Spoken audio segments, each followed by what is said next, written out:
Howdy y'all, Joe Hills here, recording as I always do in Nashville, Tennessee, and I've got to say, this brewing stand, it's doing an admirable job of delivering the speediest potions of speed that I might ever need. However, I just don't think it's flashy enough, you know? Like, I've got my little forge area here, I got my potion area here. Potion area is definitely showing up the forge area. I mean, look at this empty wall. But I feel like I could do better. So what we are going to do is we are just going to pick up this water here from behind our potion stand. We are going to grab these magnificent specimens of potions out of here, and we're going to make a little bit more room for ourselves. You know, let's give ourselves some space to work. This potion stand has to be incredible, and right now, it is not, you know. Now, one thing I've been reading about is the fact that hoppers can now suddenly interact with potion stands in interesting ways. Now, for example, let's say, well, before we do anything else, let's make more potion stands. We will need more potion stands for this automated potion farm plan. Now, then we will need an exit chest for our potions, which we might as well, you know, right now we've kind of got this one over here, but let's go ahead and set one up in the floor here. We will set up, we'll give it room to be a double chest later, okay? So we have a potion receiving chest. This is Joe Hills trying to think through this on the fly. There's no preparation here, folks. This is just completely dynamic, whether that's a great idea or not. So we put that on top of there. Put this on top of here. So now we have a brewing stand. Now, I've been led to believe that one of the problems with this sort of configuration is that the brewing stand, which I will still need water for now that I'm thinking on it, so let's quickly bash a hole in the floor, because that's how we solve water-related problems. We just throw water all over the place. Okay, so we now have a watery area here. We now have our 2 potion bottles that we can put into here. Now, as you can see, the hopper is just grabbing those, putting those in the chest right away, which is no good. So I think that I can go ahead and make a switch here that will keep it from doing so.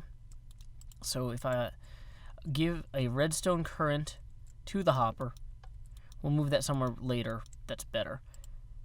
See, now those stay there. Okay, so we're one step up. Now the thing is, though, what we want, I think, is to have the final potions go into the chest. For right now, what I need is just to have potions kind of, if I put that there, that connects there. Okay. We might have to raise the roof here a bit and just possibly break the heck out of everything that we've already put down. So we'll just pick all this up. We're going to carve out more of an area here. Let's go ahead and carve a gap in the wall for us to jump up into right here. So we can put a hopper. Dang it. Thank you, hopper that goes in the wall. You are, of course, my favorite thing in the game right now. Hopper that goes... Nope, wrong. Hopper. Like, I hate that meme that's all like, go home, hopper, you're intoxicated. But clearly this hopper does need to go home. And its home is on top of this thing. Or can you not place these on top of brewing stands? Why is it going through? Okay, if I connect this to the side of the brewing stand, how is it going through the brewing stand, guys? How is this happening? Okay. So that one goes into here. Now, what happens to the stuff I put in there? Oh, of course, it's all activated right now. So, we are going to have to fix that. I can't put this hopper here, or I can't put the switch on that side because it'll cause problems there. Let's pull this out. Boom. Bottles in. Now, where do they go? They actually went into the bottle slots.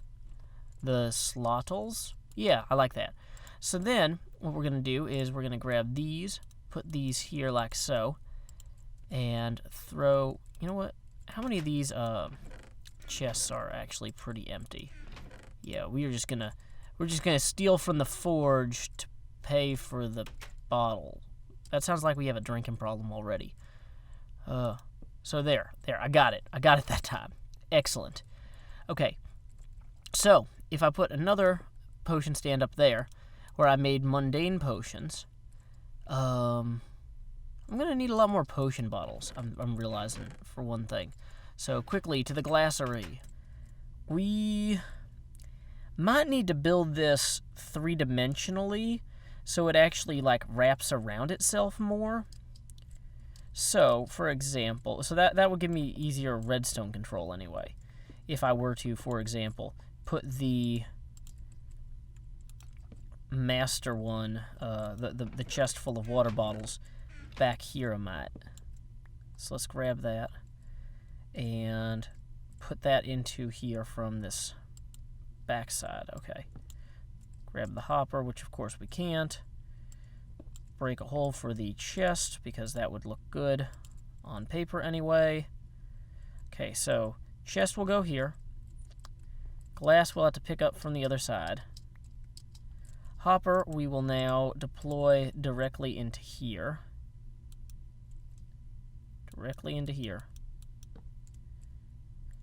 Excellent, excellent. Okay, so now I can have a separate switch on this hopper here, which might help. And like I said, ultimately this will all be redstone stuff that's got timing. I wish there's some sort of indicator if the hopper was powered or not, but I mean I can kind of tell. Okay, so that's actually all correct right there. Those are all mundane potions. These are all speed potions. These are a mix of water and mundane potions, which is not optimal. That's all correctly nether wart. So water, water, water, water. Nope. Mundane potion. Nope. Water, water. Okay. So, mundane potion, water, water. Core concept here is at least coming together slowly but surely. Oh, hey, there's a bunch of bottles of water on the ground, too. Glad I did not leave those alone for 5 minutes so they could time out on me. Let's not flick any switches while trying to click on chests, because that'll just make us look like fools. And boom, we now have a chest up here full of bottles of water. And I'm really, okay, so we've got 3. So let's go ahead and say that we allow this to begin filling down here. That's going to put 5 mundane potions into here. So, if I have, how long do I need to leave this on for all 3 of those to drain? 1, 2, 3. Uh-oh, it's always going to drain. Where is it? Yeah, it's draining the first slot first for some reason. So let's grab that mundane potion, throw it in there before it's wasted. Okay, so it always drains the first slot first, so that means that this can never be powered. I should get some signs or something. But essentially, this one can never be powered this one can never be hopping while that one's hopping. Like, they need to be running in sequence, such that this one runs while that one's turned off, then that one runs while this one's turned off, etc. So this is actually a pretty standard case where I could actually make a button hooked up to a bunch of repeaters, I think, and probably have this run. And I'm sure that there are people who have designed these before that are doing it way better than me. This is just like I said, this is me brainstorming this from scratch. The only thing I looked up on the wiki was whether or not you can actually connect hoppers to brew stands, because I felt like that would be stupid if I tried to make an episode about that and you could not do it. So I'm going to go ahead and grab me some repeaters and some redstone and try and figure out a rough time system for getting this going. So, time skip. Okay, this probably looks like a mess, but I did it while Marion and the baby were coming home and getting ready for bed, so I had some free time and I figured I might as well try to make this work. I'll explain it kind of starting from the bottom. Essentially, we've got a button here that will fire one route of negative redstone straight into this hopper, which currently has nothing in it, but which will empty these potions into this chest. This chest is one end point for this machine. There's kind of an upper machine here, and this is its end point. Now, it'll fire a second pulse, well, really it'll just fire the one pulse. I didn't put a ladder up here yet because I'm still kind of working all this out. 1 second. Boom, ladder time happening. Yay! So, while it hits this, it will hit a 10-second repeater here, which is or not 10 second, 10 tick, which is the same as 1 second, which is how long that button runs for. So, that is going to run to the second repeater, or second hopper, which you can find right here, which is feeding stuff into, which is feeding potions into here. Now, I don't need to have any redstone connected to the top hopper or topper. I just can pretty much throw in whatever potion making materials I want, and it'll burn through it on its own pace. The only thing I have to worry about is dumping potions out of potion making machines. So, I've got these here, and then I've got a third 10-tick repeater that runs up here into this chest, which I'm guessing isn't strictly necessary, but in the very least it keeps things from flooding the system, just as a precaution. Because, the problem with it is, if I didn't have that last repeater up there, it would keep emptying the first, of the 3 potions, this bottom one, and then it would never empty the other 2. And so that's why we had to have that third repeater. I just remembered. Now, the same structure is essentially duplicated down here in this lower machine, where I've got the first pulse goes to here, and this one will be used for my redstone edition potions. So I just put all the potions I want to add redstone to in this chest, put a bunch of redstone up here in this hopper. This one just run dumb whenever. And so this will go off, and then 1 second later this won't go off. And let's run up here and press the button, and I can show you how it works. So you see all those empty there, and then all those empty there. And it's just real simple. I mean, it's a lot simpler than it looks. If you watch the video and I explained it half decently, hopefully you'll have kind of gotten the idea. This one goes first, 1 second later this one goes, 1 second later this one goes. And that's pretty straightforward, I think.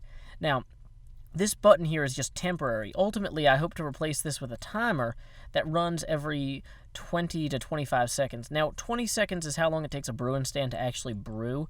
I might have the timer run every 21 or 22 seconds just to be careful that I don't accidentally empty it when things are halfway done, because that'll ruin the whole batch, all the way through. Now, one thing I'm particularly proud of as well was up here is where I'm putting my bottles of water. And I thought bottles of water up here, that's pretty solid. I should have a station up here where I can make the bottles of water. And what I realized is it's a real pain with these bottles of water when your inventory is full and they end up on the ground. So I just put a final hopper here. Whoops. And so I can just be hitting that water, and that hopper is just absorbing those and pushing them straight into here. And so that was pretty simple, pretty straightforward, and it just works. So once I get this automated to run every 20 seconds or 22 seconds, I'll have pretty much a relatively automated farm. Really, the way to do it would be to automatically feed all of these things into the redstone one as well, but I don't know, for example, if sometimes, like my health potions, I don't want to add redstone to those. I would want to add glowstone. So what I'll do is I'll set up a glowstone stand and that's comparable to this redstone stand, probably just over on this side or somewhere else underneath it. And I might even create, if I was going to make a 5-hopper solution that just runs this whole thing, or kind of from top to bottom, the way to do it would be to have a separate one for potions that use redstone and glowstone. So that way I could just put all my redstone potion ingredients on this side, and then on the duplicate machine, put all my glowstone potion ingredients, so I don't have to worry about sorting and mixing and matching. But for right now, considering the actual level of redstone knowledge I have, I feel like this was a good start to the project. And maybe you guys didn't learn anything because you're better at everything than I am, but hopefully you at least had fun watching me try to figure out the core concept earlier. And so anyway, until next time, y'all, this is Joe Hills from Nashville, Tennessee. Keep adventuring.